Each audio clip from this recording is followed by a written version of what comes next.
بسم اللہ الرحمن الرحیم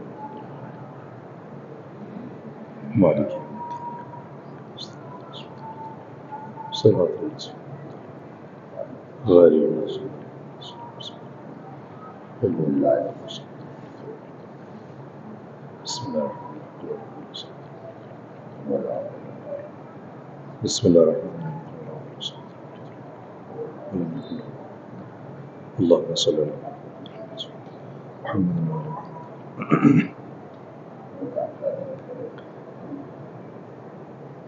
حسبنا اللہ ونعم الوکیل نعم المولا ونعم النصیر ما شاء اللہ حول ولا قوة الا باللہ العلی العظیم اعوذ باللہ السمیع العلیم من الشیطان الرجیم بسم اللہ الرحمن الرحیم الحمد للہ رب العالمین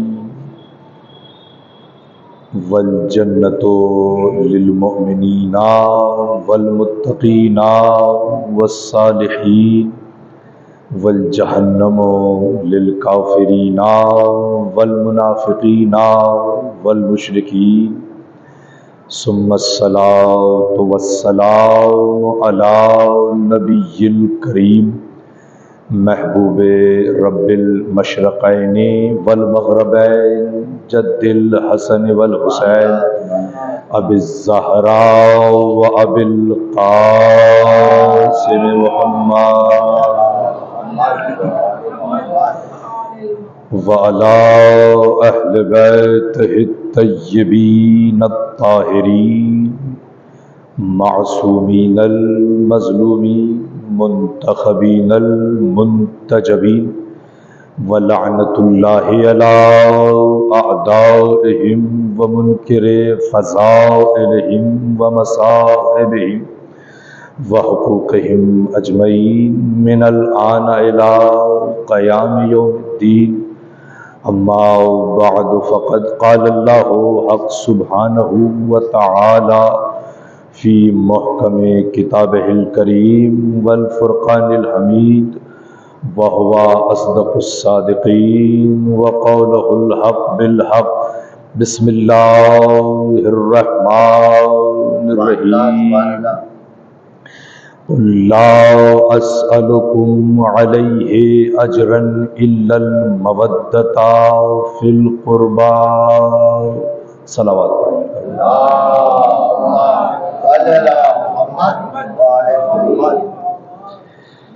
حاضرین گرامی منزلت،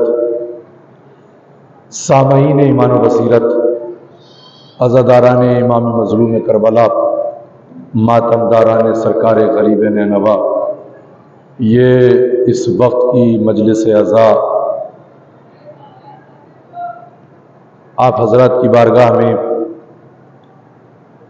آپ حضرات کی ایمانی اور روحانی ضیافت کے فرائض انجام دیتے ہوئے خطابت کی سعادت میسر کرتے ہوئے قرآن و اہل بیت اور آیات و روایات کی روشنی میں جو کربلا سے وابستہ اور کائنات کی عظیم ترین اور ناقابل فراموش قربانی سے متعلق جو حقائق اور معارف ہیں وہ آپ حضرات کی خدمت میں مقدور بھر کوشش کے ساتھ بیان کیے جا رہے ہیں، اور بارگاہ جناب زہرا میں اور اس عزاخانے میں آپ تمام حضرات کی موجودگی میں پروردگار عالم سے دعا ہے معبود ہماری اس عزاداری کو شرف قبولیت عطا فرما۔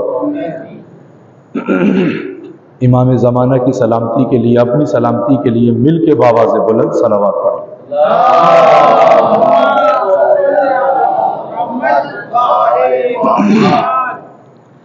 عزیزان گرامی منزلت،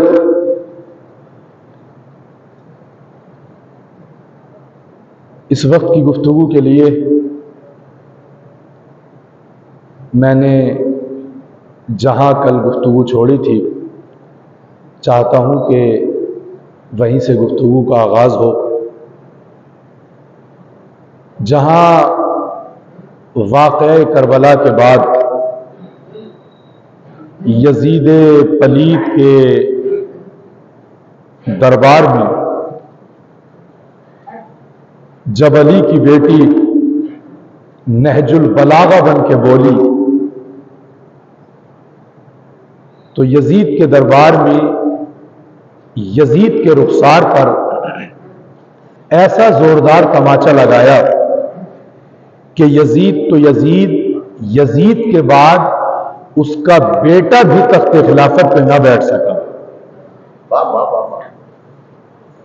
اور ایسی زوردار اور ناقابل فراموش خطابت جناب زینب اولیاء مقام نے بیان فرمائی کہ تخت یزید کو لرزہ براندام کر دیا، حکومت یزید کو اکھیڑ پھینکا، اور وہ علوی اور وہ حیدری تیور جناب زینب سلام اللہ علیہا نے دکھائے کہ دنیا والوں کے سامنے واضح ہو گیا یزید باطل پر تھا، حسین حق پر تھے۔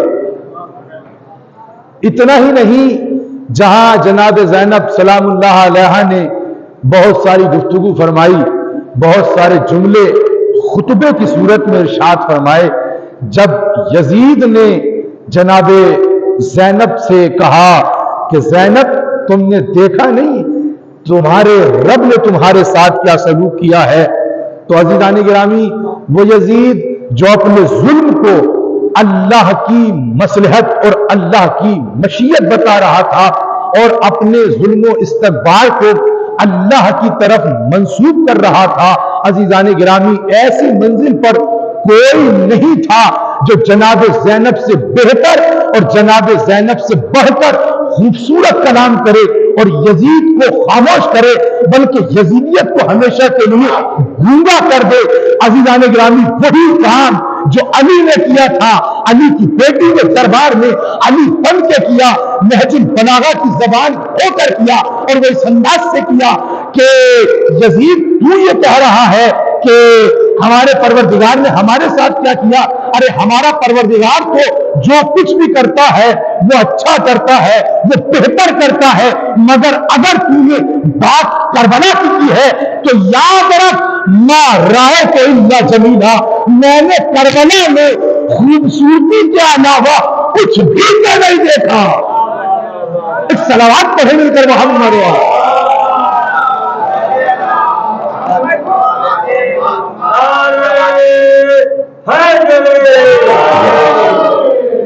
میں نے کربلا میں خوبصورتی کے علاوہ کچھ بھی تو نہ دیکھا۔ عزیزان گرامی یہاں تک بات ہوئی تھی، آج یہاں سے گفتگو کا آغاز ہو رہا ہے۔ وہ کون سی خوبصورتی تھی جس کی طرف جناب زینب اشارہ کر رہی ہیں؟ عزیزان گرامی آپ ملاحظہ فرمائیں، مشاہدہ فرمائیں، مطالعہ فرمائیں۔ ہمارے سامنے جب کربلا کا ذکر ہوتا ہے تو ہم یہ سمجھتے ہیں کہ کربلا میں جو کچھ ہوا تھا وہ بس مظلومیت تھی۔ نہیں عزیزان گرامی، کربلا میں صرف مصائب نہیں ہے، بڑی توجہ، کربلا میں صرف مصائب نہیں ہے، ہمارے سامنے کربلا کا ایک چہرہ پیش کیا جاتا ہے۔ ہمارے سامنے شہید مطہری کی زبان میں، شہید مطہری کے بقول کربلا اس تاریخ کا نام ہے، کربلا اس کتاب کا نام ہے جس کے دو رخ ہیں، جس کے دو چہرے ہیں، جس کے دو صفحے ہیں۔ ایک صفحہ وہ ہے جس میں ظلم کی بات کی گئی ہے، بربریت کی بات کی گئی ہے، تشدد کی بات کی گئی ہے، اس میں اہل بیت کے اوپر ہونے والے مصائب و مظالم کی بات کی گئی ہے، اور دوسرا صفحہ وہ ہے کہ جہاں اہل بیت نے جو فضائل کربلا سے دنیا کو دیے ہیں ان کی بات کی گئی ہے۔ اسی خوبصورتی کے لیے جناب زینب نے کہا کہ ما رأیت الا جمیلا، میں نے کربلا میں خوبصورتی کے علاوہ کچھ نہ دیکھا۔ جی ہاں، وہ کون سی خوبصورتی تھی جس کی طرف جناب زینب کہہ رہی ہیں ہم نے کربلا میں خوبصورتی کے علاوہ کچھ نہ دیکھا. آئیے دیکھا جائے وہ کون سی خوبصورتی تھی, وہ کون سا پہلو تھا جس کی طرف جناب زینب اشارہ کر رہی ہیں. آئیے میں پہلی خوبصورتی بیان کر رہا ہوں کربلا کی. کربلا فقط عراق میں پہنچنے کے بعد نہیں ہوئی, کربلا کا آغاز مدینے سے ہوا ہے. پہلی خوبصورتی کربلا کی یہ ہے کہ جب 60 ہجری کو یزید نے امام حسین سے بیعت کا مطالبہ کیا تو اس مطالبے کے اوپر جیسا انکار حسین نے کیا تھا ویسا انکار تاریخ میں کسی نے نہ کیا.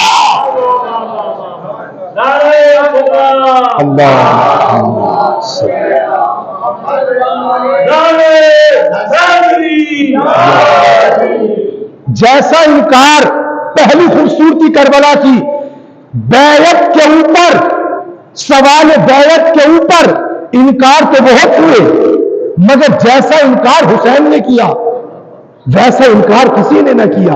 اور وہ انکار کیا تھا عزیزان گرامی؟ جب بیعت کا مطالبہ کیا یزید نے ولید پلید کے ذریعے تو امام کے سامنے جب بیعت کا مطالبہ ولید نے رکھا تو میرے مولا کے جملے یہ ہیں, بیعت کا مطالبہ ظاہراً حسین سے ہو رہا تھا کہ حسین یزید تم سے بیعت چاہتا ہے کہ تم یزید کی بیعت کرو. تو امام حسین کو کہہ دینا چاہیے تھا کہ حسین کبھی یزید کی بیعت نہیں کرے گا, حسین کبھی یزید کی بیعت نہیں کرے گا. مگر عزیزان گرامی امام کے جملے یہ نہیں ہے کہ حسین کبھی یزید کی بیعت نہیں کرے گا. دیکھیے اگر اس مجمع سے, اس بزم سے اگر کسی سے کوئی چیز طلب کی جائے, تقاضا کیا جائے, تو اسے یہ تو کہنے کا حق ہے کہ یہ چیز میں آپ کو نہیں دوں گا, مگر اسے یہ حق نہیں ہے کہ وہ یہ کہے کہ یہ چیز مجھ جیسا آپ جیسے کو نہیں دے گا. آپ توجہ فرما رہے ہیں, بات کی نزاکت کو محسوس کر رہے ہیں. کسی کو بھی یہ حق ہے کہ وہ یہ کہہ سکتا کہ یہ چیز میں نہیں دوں گا, لیکن یہ نہیں کہہ سکتا کہ یہ چیز مجھ جیسا آپ جیسے کو ہرگز نہیں دے گا. تو میرے مولا جب بیعت کا مطالبہ آپ سے ہوا تھا تو آپ کو کہنا چاہیے تھا کہ کبھی حسین یزید کی بیعت نہیں کرے گا, مگر امام کے جملے یہ نہیں ہے. امام سے جب مطالبہ کیا گیا تو امام نے ایک جملہ کہا, مثلی لا یبایع مثلہ, مجھ جیسا کبھی جیسے کی بیعت نہیں کرے گا. مطلب یہ ہے, نتیجہ پتا چلیے گا, مطلب یہ ہے مولا بتانا چاہتے ہیں جس کا کردار حسینی ہوگا وہ کبھی بھی یزیدی کردار کی بیعت نہیں کرے گا.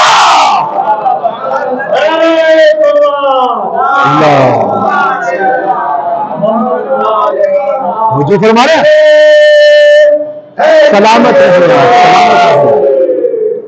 وہ یہ کہنے کا حق نہیں رکھتا کہ یہ کہے کہ مجھ جیسا یہ چیز آپ جیسے کو نہیں دے گا, مگر امام کے جملے یہ ہے کہ مجھ جیسا کبھی اس جیسے کی بیعت نہیں کرے گا. امام بتانا یہی چاہتے ہیں کہ جس کا کردار حسینی ہوگا, جس کی رفتار حسینی ہوگی, جس کا انداز حسینی ہوگا, وہ کبھی بھی یزیدی مزاج کی بیعت نہیں کرے گا, کبھی نہیں کرے گا. ظاہراً بیعت مانگ رہا تھا یزید, ظاہراً بیعت مانگی جا رہی تھی حسین سے, مگر یاد رہے وہ بیعت اس وقت کے حسین سے نہیں تھی بلکہ قیامت تک کے لیے بیعت تھی. اگر حسین بیعت کر لیتے تو آپ کیا سمجھ رہے ہیں کہ وہ فقط حسین بیعت کر لیتے؟ نہیں عزیزان گرامی, جو بیعت مانگ رہا تھا اس کا بھی تنہا اکیلے کا ہاتھ نہیں تھا. بڑی توجہ, آپ اپنی کم تعداد کے اوپر پریشان نہ ہو. یہاں جناب سیدہ بیٹھی ہیں, یہاں جناب امیر بیٹھے, یہاں امام زمانہ بیٹھے, اور یہ وہ کائنات کی ہستیاں ہیں کہ ان سے بڑا خدا کو چھوڑ کر کوئی نہیں ہے, اہل بیت سے بڑا کوئی نہیں ہے. مولا آپ کو سلامت رکھے. یزید کے پیچھے بڑے ہاتھ تھے. وہ جو بیعت مانگ رہا تھا وہ تنہا یزید نہیں مانگ رہا تھا, یزید کے اوپر معاویہ کا ہاتھ تھا, معاویہ کے اوپر ابو سفیان کا ہاتھ تھا, ابو سفیان کے اوپر ابو لہب کا ہاتھ تھا, ابو لہب کے اوپر ابو جہل کا ہاتھ تھا. ارے ابو جہل کے اوپر, اس سے اوپر کی تاریخ میں جائیے نا, ابو لہب ابو جہل سے اوپر فرعون کا ہاتھ تھا، فرعون کے ہاتھ کے اوپر نمرود کا ہاتھ تھا، نمرود کے ہاتھ کے اوپر شداد کا ہاتھ تھا، شداد کے ہاتھ کے اوپر شداد کے ہاتھ کے اوپر شیطان ابلیس کا ہاتھ تھا۔ ادھر بھی حسین کا تنہا ہاتھ نہیں تھا، حسین کے ہاتھ کے اوپر علی کا ہاتھ تھا، علی کے ہاتھ کے اوپر نبی کا ہاتھ تھا، سلامت رہے گا، نبی کے ہاتھ کے اوپر، نبی کے ہاتھ کے اوپر ابراہیم کا ہاتھ تھا، ابراہیم کے ہاتھ کے اوپر موسیٰ کا ہاتھ تھا، موسیٰ کے ہاتھ کے اوپر عیسیٰ کا ہاتھ تھا، عیسیٰ کے ہاتھ کے اوپر نوح کا ہاتھ تھا، نوح کے ہاتھ کے اوپر آدم کا ہاتھ تھا۔ اگر حسین بیعت کر لیتے تو یہ کوئی معمولی بات نہ تھی، اگر حسین بیعت کر لیتے تو گویا آدم شیطان کی بیعت کر لیتے، اگر حسین بیعت کر لیتے تو گویا ابراہیم نمرود کی بیعت کر لیتے، اگر آدم حسین بیعت کر لیتے تو موسیٰ فرعون کی بیعت کر لیتے، اگر آدم بیعت کر لیتے، اگر آدم بیعت کر لیتے تو محمد مصطفیٰ ابو لہب کی، ابو جہل کی بیعت کر لیتے، اگر حسین بیعت کر لیتے تو علی معاویہ کی بیعت کر لیتے، اگر حسین بیعت کر لیتے تو حسین یزید کی بیعت کر لیتے، مگر حسین نے بیعت نہ کر کے یہ بتا دیا کہ یہ ہاتھ حسین کا ہاتھ نہیں ہے، وارث انبیاء کا ہاتھ ہے۔ مل کے بابا جی بولیں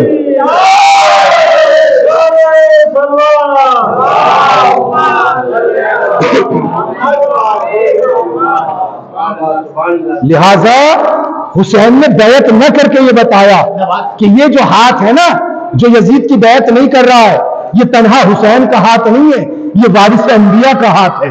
اگر حسین نے بیعت کر لی تو گویا تمام نبیوں نے بیعت کر لی، اپنے زمانے کے فرعون کی، اپنے زمانے کے شداد کی، اپنے زمانے کے نمرود کی، اپنے زمانے کے باطل کی، اپنے زمانے کے استکبار و استعمار کی، مگر حسین نے بیعت نہ کر کے ہر دور کے فرعون کو، ہر دور کے نمرود کو، ہر دور کے شیطان پر پھٹکار لگائی۔ آسان نہیں ہے عزیزان گرامی۔ اور پھر حسین یزید کی بیعت کر بھی کیسے لیتے؟ توجہ فرما رہے ہیں، حسین یزید کی بیعت کر بھی کیسے لیتے؟ ارے جس حسین نے رسول کی زبان چوسی ہو، جس کی رگوں میں علی کا خون ہو، جس نے شیر بطول کو نوش کیا ہو، جو حسن جیسے بادشاہ کی انگلی پکڑ کے چلا ہو، وہ پھر یزید کی بیعت کرے گا؟ تبھی تو امام نے کہا یزید میں تیری بیعت کروں تو کروں کیسے؟ میں یہ دیکھ رہا ہوں کہ نہ تو مجھ جیسا ہے نہ میں تجھ جیسا ہوں، میں تیری بیعت کیوں کروں؟ میں دیکھ رہا ہوں کہ میرے نانا جیسا تیرا نانا نہیں، میرے بابا جیسا تیرا بابا نہیں، اور میں نے تمہیں سلامت رکھی، میرے نانے جیسا تیرا نانا نہیں، میرے بابے جیسا تیرا بابا نہیں، میرے باپ جیسا تیرا باپ نہیں، میری ماں جیسی تیری ماں نہیں، میرے بھائی جیسا تیرا بھائی نہیں، مجھ جیسا تو نہیں، تو جیسا میں نہیں، میں تیری بیعت کروں تو کروں کیسے؟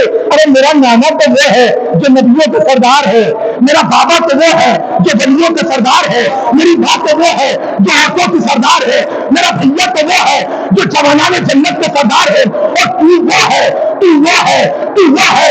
میں نے زبان چوسی رسالت کی، تجھے شراب کی گھٹی دی گئی، تجھے شراب کی گھٹی دی گئی، تیری ماں عیسائی خاندان سے تھی، اور میری ماں وہ تھی جس کی چادر کا نام حیا تھا، جو وارث تطہیر کی ملکہ تھی۔ میں تیری بیعت کروں تو کروں کیسے؟ تو اپنے لاکھوں لے کے آ، میں اپنے 72 لے کے آؤں گا، اور قیامت تک کے لیے، ساری کائنات کے لیے یہ ثابت کروں گا یزید مردہ باد تھا، حسین زندہ ہے۔ جیے آباد رہے آپ۔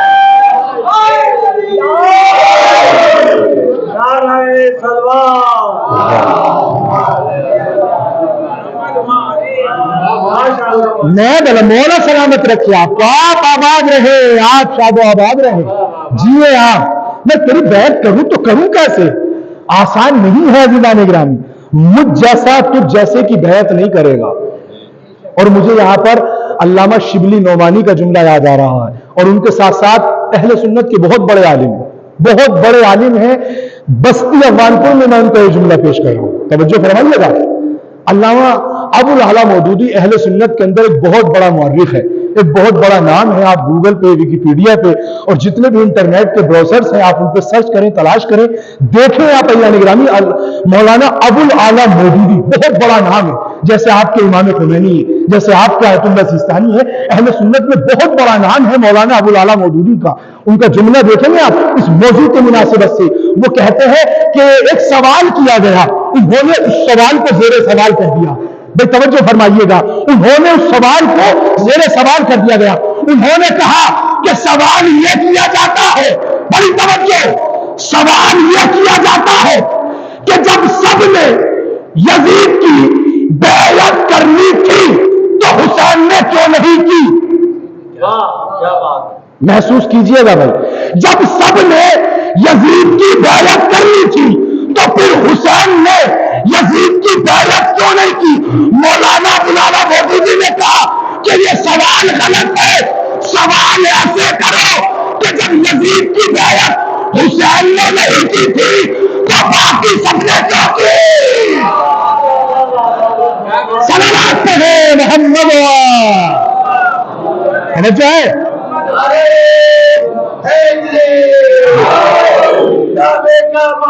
علی علی علی علی علی علی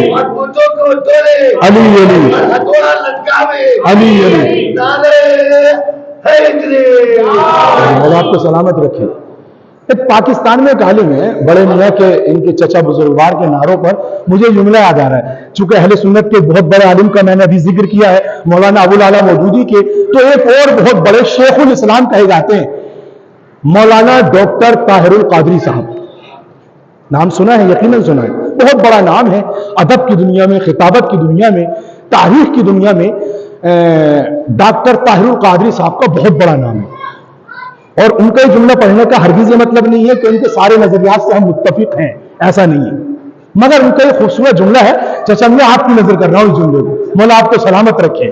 جب کوئی بزرگ نعرہ لگاتا ہے نا تو یہ بزرگ نعرہ نہیں لگاتا، یہ علی کی محبت ہوتی ہے جو اس کی رگوں میں خون کی طرح گردش کر رہی ہوتی ہے. اور نام مولا تو وہ ہے جو 80 برس کے بوڑھے کو حبیب ابن مظاہر بنا دیتا ہے. یہ مولا کے نام میں، یہ مولا کے ذکر میں تاثیر ہے. چاند بھائی جملہ سنیے، وہ کہتا ہے کہ یہ جو علی کے نام پر نعرہ حیدری لگایا جاتا ہے نا، ڈاکٹر طاہر القادری کا جملہ، یہ جب مولا کا نام لیا جاتا ہے، جب مولا کا ذکر ہوتا ہے تو نعرہ حیدری لگایا جاتا ہے. جب نعرہ حیدری لگایا جاتا ہے تو دو کام ہوتے ہیں. ایک کام ہوتا ہے زبان سے اور دوسرا کام ہوتا ہے ہاتھوں سے. زبان سے جواب دیتے ہیں یا علی، اور ہاتھوں کو بلند کرنے کے بعد کہتے ہیں یا علی. توجہ فرمائیے گا. انہوں نے کہا، ان سے پوچھا گیا ڈاکٹر طاہر القادری صاحب سے، تو پہلے تو میں اس جملے کی وضاحت کر دوں. انہوں نے کہا کہ جب کوئی بھی علی کا شیعہ، جب کوئی بھی حقیقی مومن نعرے کے اوپر اپنے ہاتھوں کو بلند کرنے کے بعد یا علی کہتا ہے تو ہاتھوں کو بلند کرتے ہوئے یا علی کہتے ہوئے وہ مومن غدیر کی یاد تازہ کراتا ہے، اور تازہ اس انداز سے کراتا ہے. نتیجے کو غور کیجیے گا، تازہ اس انداز سے کراتا ہے کہ جب زبان سے جب ہاتھوں کو اٹھاتا ہے تو علی کو ہاتھوں کو اٹھانا یاد آتا ہے، اور جب یا علی کہتا ہے تو منفی کو مولا یاد آتا ہے. مل کے آخری آدمی تک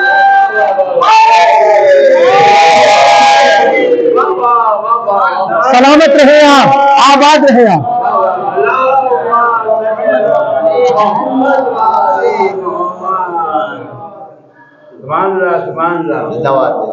یہ اندھیرا ہو گیا، ہم تو اس اندھیرے سے بھی پریشان نہیں، اس لیے کہ عزیزان گرامی مسئلہ یہ ہے کہ وہ کربلا میں وہی تو رات تھی جب حسین نے چراغوں کو خاموش کرا دیا، اور چراغ خاموش کرانے کے بعد، بڑی توجہ، چراغ خاموش کرانے کے بعد حسین نے اپنے اصحاب کا امتحان لیا، اور وہ امتحان میں ایسے کامیاب ہوئے کہ زمین پر بیٹھنے کے بعد جنت میں اپنا مقام دیکھ رہے تھے.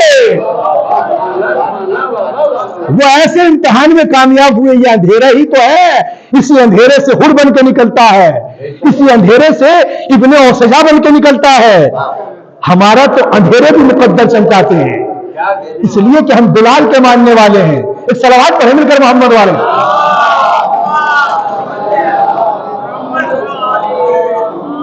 ڈاکٹر صاحب 4 مصرے پڑھ رہا ہوں آپ سب کے لیے, علی و فاطمہ زہرا کے گھر کے. ایک صلوات پڑھیں اور مل کر محمد والے.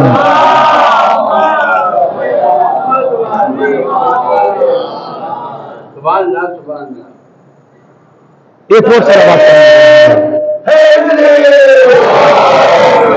دین کا مولا, دین کا مولا, ممبر کا مولا, ممبر کا مولا, نعرے حیدری.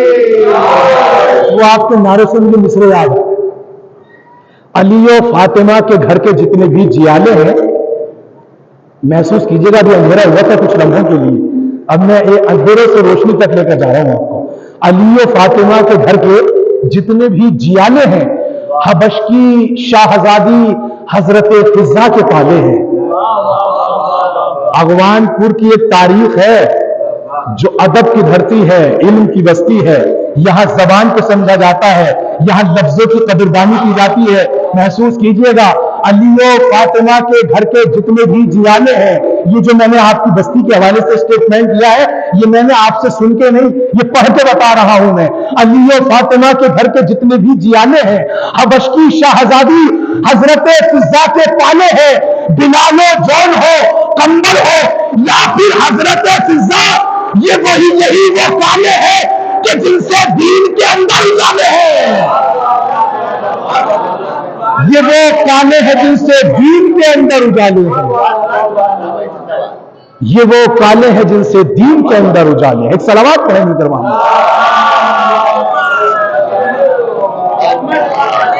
کہ میں ڈاکٹر طاہر القادری صاحب کا جملہ پڑھ رہا تھا اس تناظر میں کہ ان سے کسی اہل سنت نے سوال کیا. آپ خود بھی اہل سنت ہیں, ڈاکٹر طاہر القادری صاحب شیخ الاسلام, شیخ الحدیث, بڑی شخصیت ہے بھائی. ان سے سوال کیا گیا کہ آپ علی کو مانتے ہیں؟ انہوں نے کہا کہ 100%. انہوں نے کہا کہ اس سوال کرنے والے نے پھر دوسرا سوال کیا. پہلا سوال ڈاکٹر طاہر القادری سے, آپ علی کو مانتے ہیں؟ انہوں نے کہا 100%. باقی اصحاب کو بھی مانتے ہیں؟ انہوں نے کہا 100%. علی اور باقی اصحاب میں فرق کے بھی قائل ہیں؟ انہوں نے کہا 100%. کہا علی کو خلافت ملی؟ کہا 100%.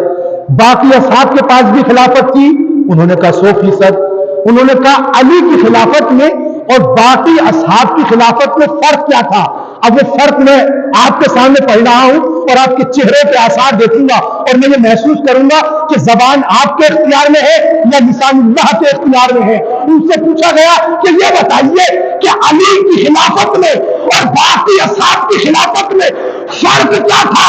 طاہر القادری صاحب نے فرق زبان سے نہیں بتایا, اشارے سے بتایا. انہوں نے کہا باقی اصحاب کو خلافت یہ ملی, علی کا خلافت نہیں. آباد رہے آپ. ہاتھوں کو اللہ کبھی کسی کمینے کا محتاج نہ بنائے. جیے سلامت رہے. اتنی ہی بلند صلوات پڑھ دیں.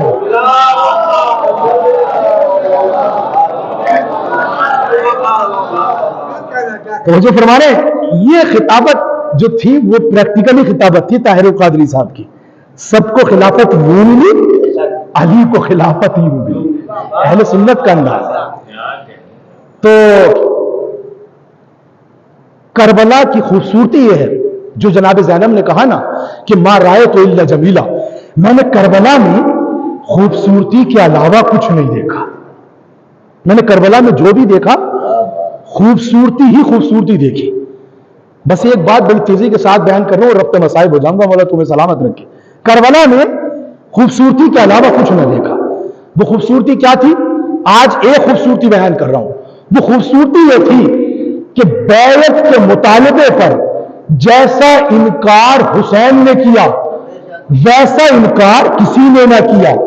بیعتیں تو تاریخ میں بہت لوگوں سے لی گئی اور انکار بھی بہت لوگوں نے کیا، اقرار بھی کیا، مگر جیسا انکار حسین نے کیا ویسا انکار کسی نے نہ کیا۔ کسی نے بڑھ کے کہا کہ وہ جو حسین نے یہ کہا تھا نا کہ میں تیری بیعت نہیں کروں گا اور مجھ جیسا تجھ جیسے کی کبھی بیعت نہیں کرے گا، تو یہ تو سب جانتے ہیں، مسلمان ہی نہیں دنیا کے سارے انسان جانتے ہیں، ہر مذہب کا انسان جانتا ہے کہ یزید کا کردار کیا تھا، حسین کا کردار کیا تھا، یزید کا انداز کیا تھا، حسین کا انداز کیا تھا۔ یزید وہ تھا جس نے حرمت کعبہ کو پامال کیا۔ بھائی توجہ فرمائیے گا، اس لیے کہ آج کی تاریخ میں بھی جو لوگ دنیا کی خبروں پہ نظر رکھتے ہیں وہ میرے جملے کی تعریف کریں گے۔ آج بھی پاکستان سے بھی ہندوستان سے بھی بہت سارے لوگ ہیں جو یزید کا دفاع کرتے نظر آتے ہیں، یزید کا ڈیفینس کرتے نظر آتے ہیں، یزید کو علیہ السلام بنانے کی کوششیں کرتے ہیں۔ مجھے انصاف سے بتاؤ، یزید نے حرمت کعبہ کو پامال کیا، یزید نے خانہ کعبہ میں آگ لگوائی، یزید نے خانہ کعبہ میں پھیرے بنوائے، یزید شرابی تھا، یزید بے نمازی تھا، یزید بے روزے دار تھا، یزید وہ تھا جو کھیلنے کے لیے ایک بندر کو پالا کرتا تھا، یزید وہ تھا جس کی تربیت عیسائی نے کی، جس کی ماں عیسائی تھی، یزید وہ تھا جس کا دور دور تک اسلام سے کوئی تعلق نہیں تھا، مگر حسین نمازی تھا، حسین روزے دار تھا، حسین شریعت کا پابند تھا، حسین دین کا متوالا تھا، حسین دین کی لاج کو رکھنے والا تھا۔ اب نتیجے کو غور کیجیے گا، مولا تمہیں سلامت رکھے۔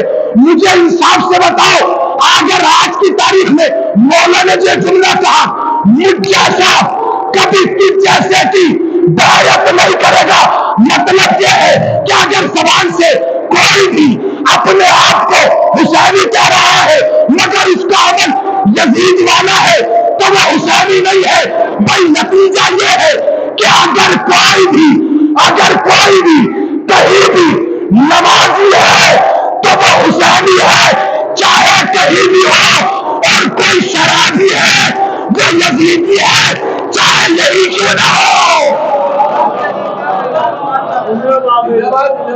صلوات پڑھیں محمد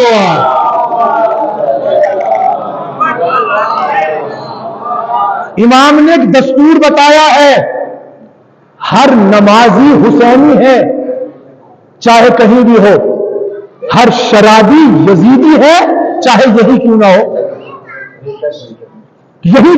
کہیں بھی ہو، کوئی بھی ہو۔ امام نے جو معیار بنایا ہے وہ عمل کو بنایا ہے۔ مجھ جیسا کبھی تجھ جیسے کی بیعت نہیں کرے گا۔ بس بڑی تیزی کے ساتھ میں گزر رہا ہوں، بس صرف آج ایک ہی خوبصورتی بیان کر رہا ہوں۔ جیسا انکار حسین نے کیا ویسا انکار کسی نے نہیں کیا۔ کچھ لوگوں نے کہا کہ بس آخری بات اور بات تمام ہے، یہ جو حسین نے یزید کی بیعت نہیں کی، حسین کو حکومت کی طلب تھی۔ یہ بہت بڑا اعتراض اشکال ہماری قوم کے اوپر امام حسین کے اوپر کیا جاتا ہے، جس کا جواب اس منبر رسول سے، اس تاریخی عزاخانہ میر خیرات علی سے دینا میں اپنے لیے واجب اور ضروری سمجھتا ہوں۔ توجہ فرما رہے ہیں؟ جیسے جیسے محرم آتا ہے، ہماری جو ینگ میجورٹی ہے، جو جوان طبقہ ہے، اس کے ذہن کو خراب کرنے کے لیے اور ان کو کہیں نہ کہیں مس گائیڈ کرنے کے لیے اس قسم کے اعتراض کیے جاتے ہیں کہ حسین کو حکومت کی طلب تھی، حسین حکومت چاہتے تھے، اس لیے حسین نے یزید کی بیعت نہیں کی۔ میں بڑی تلخیص کے ساتھ اور اختصار کے ساتھ آپ سے یہ جاننا چاہتا ہوں کہ کوئی بھی جو حکومت ہوتی ہے تو اس حکومت کا مقصد کیا ہوتا ہے؟ بھائی میں یہ سمجھتا ہوں کہ حکومت حاصل کرنے کے بعد انسان جو حکومت سے لیتا ہے وہ کیا کرتا ہے؟ ساری زندگی کا عیش و آرام چار چیزوں میں خلاصہ ہوتا ہے۔ نمبر ایک، بہترین کھانے کو مل جائے۔ توجہ بھائی، کوئی بھی حکومت کیوں کرے گا؟ دنیا کیا ہے، مادیت کیا ہے؟ بہترین کھانے کو مل جائے، بہترین لباس پہننے کو مل جائے، بہترین سواری ہمارے پاس ہو، بہترین مکان ہمارے پاس ہو۔ بھائی یہی تو ہے موٹا موٹا مقصد حکومت کو حاصل کرنے کا۔ اس کے علاوہ ضمناً ہو سکتے ہیں، مگر کلی طور پر، بنیادی طور پر کسی بھی حکومت کو حاصل کرنے کا مقصد یہی ہوتا ہے کہ ہم اچھا کھانا ہمیں کھانے کو ملے، اچھا لباس ہمیں پہننے کو ملے، اچھی سواری ہمارے پاس ہو، خوبصورت مکان ہمارے پاس ہو۔ اب مجھے انصاف سے بتائے وہ معترض جس نے عداوت حسین کی اہمیت پہننے کے بعد یہ اعتراض کیا ہے کہ حسین حکومت حاصل کرنا چاہتے تھے اس لیے یزید کی بیعت نہیں کی، مجھے انصاف سے تو بتائے وہ حسین لباس کے لیے حکومت کیوں حاصل کرنا چاہے گا؟ ارے جس کا لباس جنت سے درزی لے کر آئے،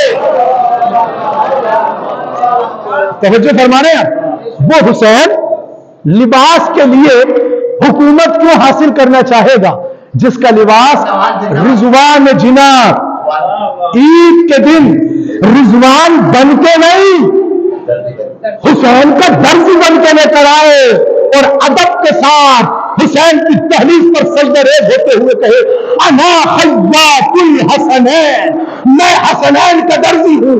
تھا رضوان جنت، بتایا حسین کا درزی، اور بتانے کے بعد یہ بھی بتا دیا کہ جو بھی بڑے حسین پہ چھوٹا بن کے آئے گا وہ کچھ پائے گا، جو بڑا بن کے آئے گا کچھ نہ پائے گا۔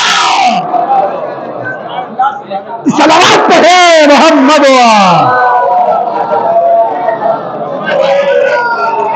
سلامت رہے، آباد رہے۔ تو وہ حسین لباس کے لیے کیوں بھلا حکومت طلب کرنا چاہے گا؟ دوسری چیز کیا ہوتی ہے صاحب؟ دوسری چیز ہوتی ہے کہ انسان کو حکومت حاصل کرنے کے بعد بہترین کھانا کھانے کو مل جائے۔ توجہ فرما رہے ہیں، بہترین کھانا کھانے کو مل جائے، اعلیٰ قسم کی مرغن غذائیں اسے نصیب ہوں۔ تو مجھے انصاف سے بتاؤ مسلمانوں، وہ حسین کھانے کے لیے، وہ حسین غذاؤں کے لیے حکومت کیوں حاصل کرنا چاہے گا؟ ارے جس کے گھر کی روٹیاں جنت کی زینت بنے، جس کے ماں کی ہاتھوں کی بنی ہوئی روٹیاں جنت کے دسترخوان کی زینت بنے، وہ بھلا کھانے کے لیے نعوذ باللہ من ذالک حکومت حاصل کرنا چاہے گا۔ تیسری چیز، بہترین سواری مل جائے۔ اب میں جملہ یہ عقیدت کا نہیں پڑھوں گا، تاریخ آپ کے سامنے بیان کروں گا، اور تاریخ اگر ذہن میں ہے تو پھر بات آپ کے سروں سے ہو کے نہیں گزرے گی، انشاءاللہ دلوں تک ہو کے گزرے گی۔ مجھے انصاف سے بتائے وہ حسین سواری کے لیے حکومت کیوں حاصل کرنا چاہے گا؟ ارے جس کی سواری دنیا کی کوئی معمولی چیز نہیں، زمانے کا نبی جس کے لیے ناکہ بن جائے، زمانے کا نبی جس کے لیے ناکہ بن جائے، جس کی سواری رسول بن جائے، وہ بھلا سواری کے لیے حکومت حاصل کرنا چاہے گا؟ ایک صلوات پڑھیں مل کر محمد والے۔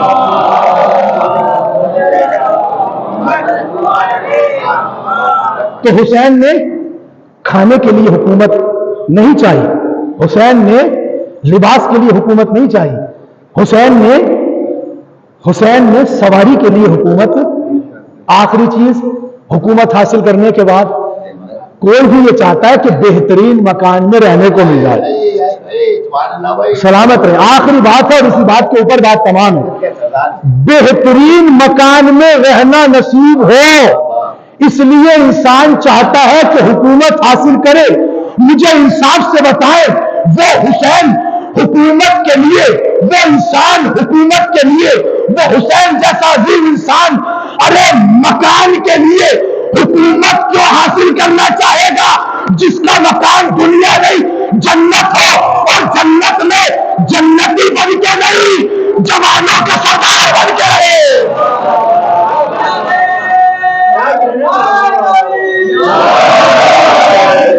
جو جوانان جنت کا سردار ہو، جوانان جنت کا سردار ہو، وہ بھلا مکان کے لیے حکومت حاصل کرنا چاہے گا؟ بالکل غلط ہے یہ، بالکل غلط ہے یہ، اور میں مصرعی نہ پڑھ دوں، بالکل غلط لکھا ہوا تاریخ میں ہے یہ۔ ایک بادشاہ وقت لڑا تھا حسین سے، بالکل غلط لکھا ہوا تاریخ میں ہے یہ۔ کیا ہے جو تاریخ میں غلط لکھا ہوا؟ مجلس تمام ہو گئی، بالکل غلط لکھا ہوا تاریخ میں ہے یہ، ایک بادشاہ وقت لڑا تھا حسین سے، وہ بادشاہ وقت نہیں تھا، فقیر تھا، بیعت کی بھیک مانگ رہا تھا حسین سے، وہ بادشاہ وقت نہیں تھا، فقیر تھا، بیعت کی بھیک مانگ رہا تھا حسین سے۔ اب اگر بھیک دینے والی ہوتی تو جس حسین نے فطرس کو بالوں پر دے دیے، راہب کو 7 پسر دے دیے ہیں، وہ کیا بھیک نہیں دے سکتا تھا؟ لیکن شرط ہے خیرات حسین وہ دے گا جو دینے والی ہو۔ حسین وہ عظیم بادشاہ ہے۔ مجلس بالکل تمام ہو گئی ہے آپ سے وعدے کے مطابق، لیکن یہ جملہ میری زبان پر آ گیا تو اگر آپ اجازت دیں تو میں جملے کو پڑھ دوں، کوئی تفصیل نہیں ہے، 1 منٹ کے اندر اپنے جملے کو تمام کر رہا ہوں۔ کائنات کے اندر بڑی توجہ، پہلے آدمی سے لے کر بزم مجلس کے آخری فرد تک خصوصی توجہ۔ کائنات کے اندر، ساری کائنات میں 2 ہستیاں ایسی ہیں جو جب چاہے، جو چاہے، جسے چاہے عطا کر دے۔ بڑی توجہ، سروں کو اٹھا کے جملہ سنو۔ حسین کا نام شرمندگی نہیں، شرمندگی کو دور کرتا ہے۔ کائنات میں 2 ہستیاں ایسی ہیں جو جب چاہے، جسے چاہے، جو چاہے عطا کر دے۔ ایک ہستی ہے اللہ، دوسری ہستی ہے حسین۔ اب میں دیکھوں گا زبان آپ کے اختیار میں ہے یا حسین بادشاہ کے اختیار میں ہے۔ کائنات میں 2 ہستیاں، ایک اللہ، ایک حسین۔ اللہ بھی جب چاہے، جو چاہے، جسے چاہے عطا کر دے، حسین بھی جب چاہے، جو چاہے، جسے چاہے عطا کر دے۔ اللہ چاہے تو کنکر کو دور کر دے، حسین چاہے تو آدمی کو کر دے۔ نیچے آخری آدمی تک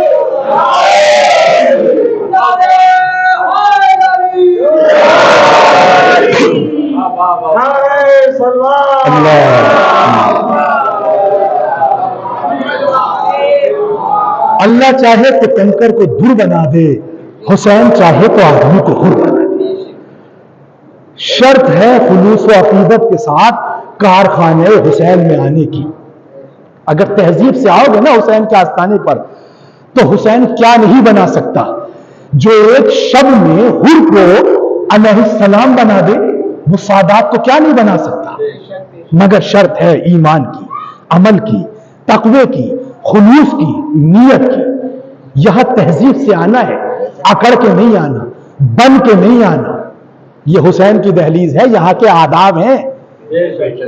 یہ عام آستانہ نہیں ہے، یہ عام دہلیز نہیں ہے، یہ وہ دہلیز ہے جہاں ملائکہ بھی آنے کے بعد سلام کرتے ہیں۔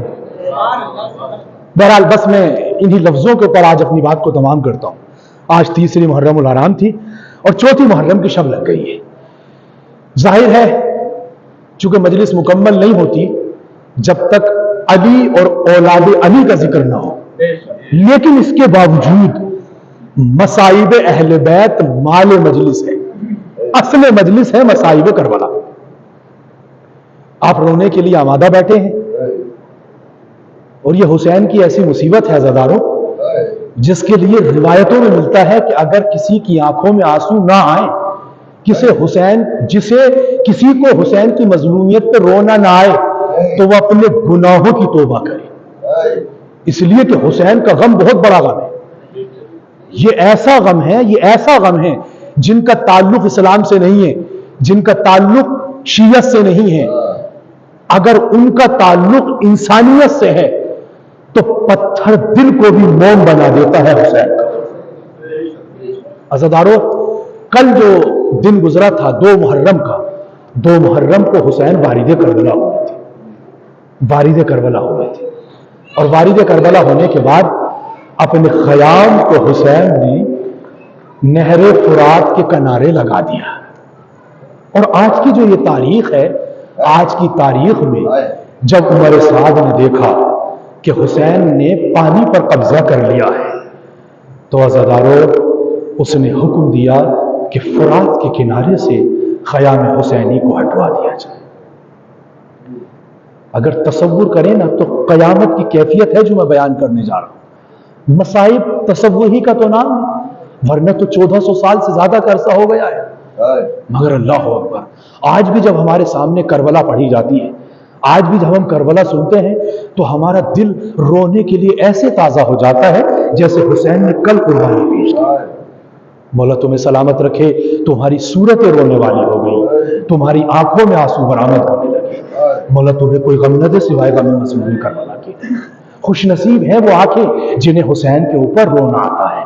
اللہ اکبر. جب فرات کے کنارے سے خیموں کو ہٹانے کا حکم ملا تو جیسے نبی کے ساتھ علی شیر خدا بن کے رہتے تھے، ویسے ہی حسین کے ساتھ جو شیر خدا کا بھی شیر بن کے آیا ہے عباس.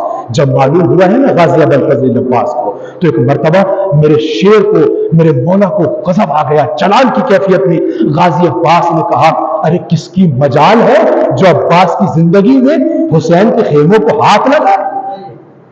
اللہ اکبر. عزادارو، ہمارے بزرگ علماء پڑھتے ہیں کہ عباس نے ایک لکیر کھینچ دی، اور لکیر کھینچنے کے بعد کہا کہ کون ہے جس نے اپنی ماں کا دودھ پیا ہو، وہ اس لکیر کو عبور کر کے دکھائے، اس لکیر کو پار کر کے دکھائے. جسے اپنے وجود کے اوپر سر بھاری لگ رہا ہو وہ اسے پار کر کے دکھائے. اللہ اکبر. عزادارو، جب امام حسین کو پتا چلا کہ ان کے شیر کو جلال آ گیا ہے تو ایک مرتبہ عزادارو امام حسین نے مولا عباس کو بلوایا کہ تمہیں بہن زینب نے یاد کیا ہے. عزادارو، شہزادی زینب کا نام سنا. عباس کی اطاعت کی منزل یہ ہے کہ سر جھکا کر حسین کا یہ شیر زینب کی خدمت میں آ گیا. شہزادی، آپ نے غلام کو یاد کیا ہے؟ ہاں میرے شیر، ہم نے تمہیں یاد کیا ہے. شیر، یہ ابھی جنگ کا وقت نہیں ہے. جیسے تمہارے آقا و مولا حسین کہتے ہیں، حسین کی پیروی کرتے ہوئے فرات کے کنارے سے خیموں کو ہٹا لو. ایک مرتبہ عباس نے کہا، اگر میرے آقا کا حکم ہے، اگر میرے آقا کی خواہش ہے تو میں خود اپنے ہاتھوں سے فرات کے کنارے سے خیمے ہٹاؤں گا. ابھی بھی کسی کو مجال نہیں ہے جو میرے آقا کے خیموں کو ہاتھ لگائے. اللہ اکبر. عزادارو، عباس نے فرات کے کنارے سے خیمے ہٹائے. اس منظر کو قدرت دیکھ رہی ہوگی. اب یہ میں جملہ تصور کا جملہ پڑھ رہا ہوں عزادارو، یہ کوئی تاریخی جملہ نہیں ہے. عجب نہیں قدرت یہ منظر دیکھ رہی ہو اور قدرت نے کہا، عباس، آج تم نے حسین کی اس انداز سے اطاعت کی ہے، ارے تم نے وفاداری کی اور تم نے اطاعت کی مثال پیش کی ہے. عباس، آج تم نے حسین کا ایسے کہنا مانا ہے، ارے جاؤ، اگر اسی دریا کے کنارے ہم تمہارا روزانہ بنوا دیں، تمہارا مزار نہ تعمیر کرا دوں، تو ہمیں خدا نہ کہنا. اللہ اکبر. آج بھی غازی عباس کا مزار، آج بھی غازی ابو الفضل عباس کا روزہ اس مقام پہ عالی شان عمارت کے ساتھ تعمیر ہے. اللہ اکبر. عزادارو، فرات کے کنارے سے خیموں کو ہٹا لیا گیا. اس کا مطلب آپ سمجھتے ہیں؟ اس کا مطلب یہ ہے کہ حسین پر پانی بند کر دیا گیا. حسین پر پانی بند کر دیا گیا. معاف کیجئے گا، اپنی پوری علمی ذمہ داری کے ساتھ کہہ رہا ہوں، یہ فرات کے کنارے سے خیموں کو ہٹوانا یہ پانی بند کرنے کی دلیل ہے. پانی 7 محرم کو بند نہیں ہوا، ارے 7 محرم کو تو پانی ختم ہو گیا. جزاک اللہ، جزاک اللہ. ارے خدا کو غم نہ دے سوائے غم حسین کے. مولا تمہاری آوازوں پر رحمت نازل کرے. جزاک اللہ، اجرکم عند اللہ. ہاں عزادارو، بس چند جملے مسائل کو سن لیجئے. کل میں نے پڑھا تھا نا کہ جب حسین مدینے سے آئے ہیں تو اپنے نانا کی قبر پر ہو کے آئے ہیں. آج میں یہ بتانا چاہتا ہوں کہ حسین جب مدینے سے رخصت ہوئے تھے تو تنہا فقط اپنے نانا کی قبر پہ نہیں گئے، ارے اپنی ماں سے بھی خدا حافظی کی، ارے جنت البقیع میں گئے. اور جانے کے بعد عزادارو حسین کی کیفیت سنیں گے، میرا مولا، میرا آقا، ارے کس انداز سے جنت البقیع گیا ہے. میں نہیں کہہ رہا، علامہ رشید ترابی پڑھا کرتے تھے، ارے حسین، علامہ رشید ترابی کا جملہ، وہ کہتے ہیں کہ حسین شب عاشور اتنے پریشان نہیں تھے جتنا اس رات پریشان تھے. ارے جس رات، ارے ماں کی قربت سے ارے حسین جدا آ رہے تھے. جزاک اللہ، جزاک اللہ. جس رات حسین نانا کا مدینہ چھوڑ رہے تھے، اس رات شب عاشور سے بھی زیادہ پریشان تھے حسین ابن علی، اور عزاداروں نے ہی کہا کہ حسین ارے سب کی قبروں پر اپنے پیروں سے چل کے گئے ہیں، مگر جب اماں زہرا کی قبر کے پاس آئے تو حسین پیروں سے چل کے نہیں گئے، بلکہ حسین ویسے گئے جیسے معصوم بچہ ارے گھٹنیوں کا بل چلتا ہے۔ جزاک اللہ، تمہاری آوازیں بلند ہو گئی، خدا کے عزت میں جیسی آئے مجنون کربلا کی ایک معصوم بچے کی طرح قبر زہرا پر گئے ہیں حسین۔ جانے کے بعد کا اماں خدا حافظ، اماں آپ کا بیٹا جا رہا ہے، اماں اب یہ حسین دوبارہ نہ آئے گا، حاضری آنکھیں ماتم کرنے کا بڑی مصیبت ہے حسین کی، اللہ اکبر عزادارو، اماں اب یہ حسین دوبارہ آپ کی قبر پہ چراغ کرنے نہ آئے گا، اماں میرا دل تڑپ رہا ہے، اماں مجھے صبر دیجیے، اماں مجھے قرار دیجیے، اماں مجھ سے رہا نہیں جا رہا، کیا آپ کو چھوڑ کے جاؤں؟ عزادارو مورخین نے لکھا جب حسین اس انداز سے فریاد کر رہے تھے تو ایک مرتبہ قبر جناب زہرا میں ایک زلزلہ آیا،